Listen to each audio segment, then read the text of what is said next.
এই দৃশ্য অসম নাগালেণ্ড সীমান্তৰ নেপালী খুঁটিৰ 19 জুলাইৰ বিভীষিকাৰ আটাইতকৈ ক্ষতিগ্ৰস্ত এলেকা এয়া। নেপালী খুঁটিত এতিয়া কেৱল নিস্তব্ধতা।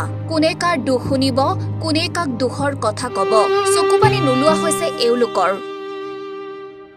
প্ৰকৃতিৰ তাণ্ডৱে নিষেধ কৰা এখন গাঁও নেপালী খুঁটি। গো পালনেৰে নেপালী খুঁটিৰ ৰাইজে এক সুন্দৰ জীৱন অতিবাহিত কৰি আহিছিল। আকালো নাই, ভঁৰালো নাই, সকলোৰে মুখত হাঁহি। পিছে আজি সেই নেপালী খুঁটিত নিস্তব্ধতা।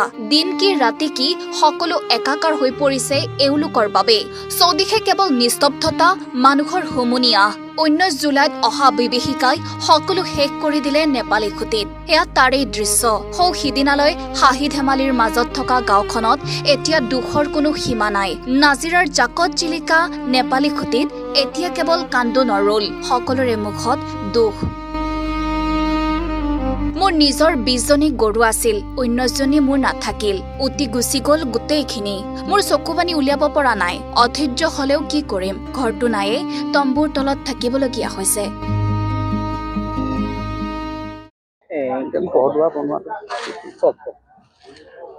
আমি এতিয়া যিমানো চৰকাৰী বা বাকী ৰিলিফ ফাণ্ডৰ পৰা যিমানখিনি অসমৰ পৰা বা ভাৰতবৰ্ষৰ পৰা মানুহ আহিছে, গোটেইখিনিয়ে ৰিলিফটো দিছে। খোৱা বস্তু আমাৰ কাৰণে যথেষ্ট পৰিমাণত প্ৰযোজ্য হৈ আছে। যিখিনি আমাৰ পশুধনো বাচি আছিলে, মৰি যোৱাটো মৰি গ'ল বাৰু। আমাৰ ইয়াত প্ৰায় 1000ৰ ওপৰত পশুধন আছিলে। সেইখিনিৰ মাজতে আমি 20-25টা উদ্ধাৰ কৰিব পাৰিছোঁ। সেইখিনিৰ কাৰণেও ভেটেনেৰি ডিপাৰ্টমেণ্টে বহুতখিনি প্ৰচেষ্টা কৰিছে, বহুত কষ্ট কৰিছে। ভেটেনেৰি ডিপাৰ্টমেণ্টৰ মানুহ ইয়াত প্ৰতিদিনে আহি কেম্প কৰিছে বা পশু চিকিৎসা, এই পানীত গৈ পশু চিকিৎসা কৰি আহিছে। ভেটেনেৰি ডিপাৰ্টমেণ্টলৈ ধন্যবাদ বা চৰকাৰলৈও আমি ধন্যবাদ জ্ঞাপন কৰিছোঁ যে আমাৰ ইয়াত ফকলেণ্ড দি ৰাস্তাটো খোলাই দিছে। এতিয়া অন্ততঃ পাছলৈ আমি এতিয়া পুনৰ স্থাপনৰ কাৰণে আমাৰ কাৰণে একো বস্তু নাই।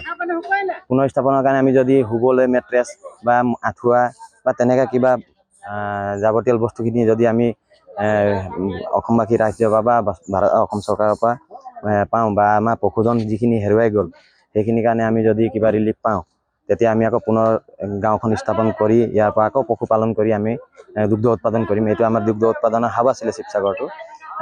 মোৰ নিজৰ 20 জনী গৰুতে মই এজনী এই উদ্ধাৰ কৰিছোঁ, আৰু বাকী 19 জনী মোৰ নাথাকিলে, উটি গুচি গ'ল গোটেইখিনি।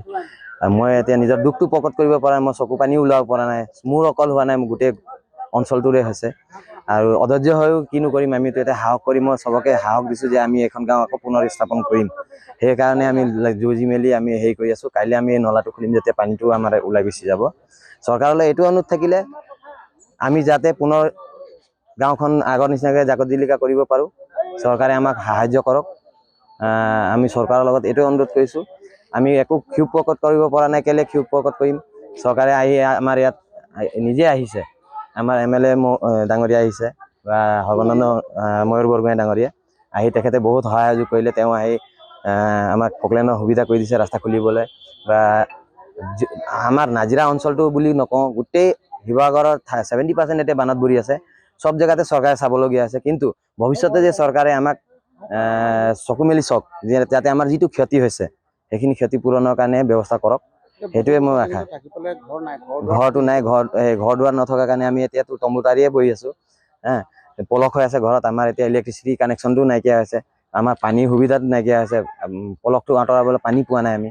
যদি আমাৰ লাইনৰ ইলেক্ট্ৰিচিটি যদি সংযোগটো ঠিক কৰি দিয়ে, তেতিয়া যি পানীৰ আমাৰ টিউবৱেল আছিলে বা মটৰৰ সংযোগ কৰা কিবা আছিলে, সেইখিনিত আমি টিউবৱেল ফিটিং কৰি মটৰ লগাই আমি ঘৰখন চাফা কৰিব পাৰিলোঁ, যিখিনি বাচি থকা ঘৰ।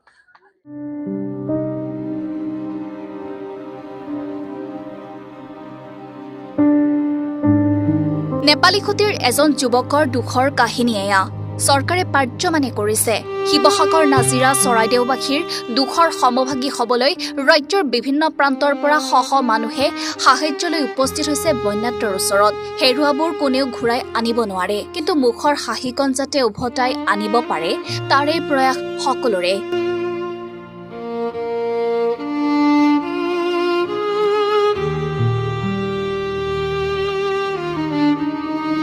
নেপালী খুঁটিৰ পৰা ৱাকিল আহমেদৰ ৰিপৰ্ট, এনি ভাৰত 24।